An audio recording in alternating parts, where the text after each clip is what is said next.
عظیم عمل یوم عرفہ کا روزہ ہے۔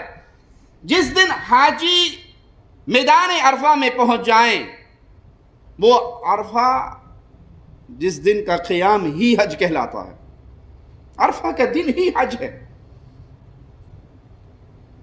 میرا مولا و میرا مالک جھانکتا ہے اہل عرفہ پہ، پوچھتا ہے ملائکہ سے، اور وہ سب سے زیادہ جاننے والا ہے، یہ دور دور سے سفر کر کے آنے والے کیوں آئے ہیں؟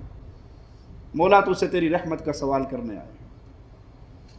مالک گواہ بناتا ہے ملائکہ کو، تم گواہ ہو جاؤ، میں نے ان سب کے گناہوں کو معاف فرما دیا۔ عرفہ کے دن شیطان اتنا مایوس ہوتا ہے کہ ہوا خارج کرتا ہوا دوڑتا ہے، خاک کو اپنے سر پہ ڈالتا ہے کہ میں نے زندگی اپنی لگا دی ان کو پاپی بنانے میں، اور آج یہ سارے ایسے لوٹ رہے ہیں جیسے ماں کے پیٹ سے آج جنم لے کے آئے ہیں۔ تو یہ سارا ثواب، یہ سارا اجر کس دن کو ہے؟ عرفہ کے دن کو۔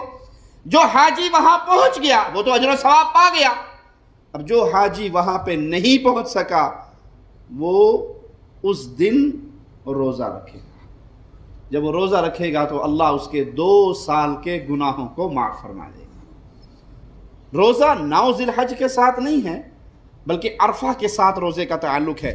یوم عرفہ کی فضیلت میں یہ روزہ ہے۔ حاجی تو وہاں جا کے فضیلت پالیں اور غیر حاجی اس دن روزہ رکھے۔ تو روزہ جس دن حاجی عرفہ کے میدان میں ہوں گے، انڈیا ہو، پاکستان ہو، بنگلہ دیش ہو، دنیا کے اور علاقے ہوں، یہ مملکہ کے اندر رہنے والے لوگ ہوں، جس دن حاجی عرفہ میں پہنچ جائیں گے، غیر حاجی اس دن روزہ رکھے گا، اللہ سے اجر و